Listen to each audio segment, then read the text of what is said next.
È rimasta in casa per 12 ore prima che ci si accorgesse che era morta. Una 36enne veneziana, la stessa che nel periodo del carnevale è stata al centro di un video sotto il ponte di Calatrava, divenuto virale, ha perso la vita per un'overdose di eroina, probabilmente una partita tagliata male.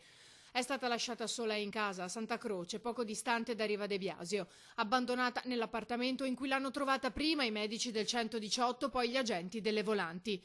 I due quarantenni veneziani che erano con lei, due uomini, nella notte tra giovedì e venerdì, sono stati interrogati in questura per cercare di far luce sulla vicenda, su questa morte per overdose che si aggiunge a quelle degli ultimi mesi, molte delle quali una dozzina causate dalla cosiddetta eroina gialla. Il caso della 36enne residente ad Orsoduro è il quarto per overdose in 3 settimane nella città metropolitana.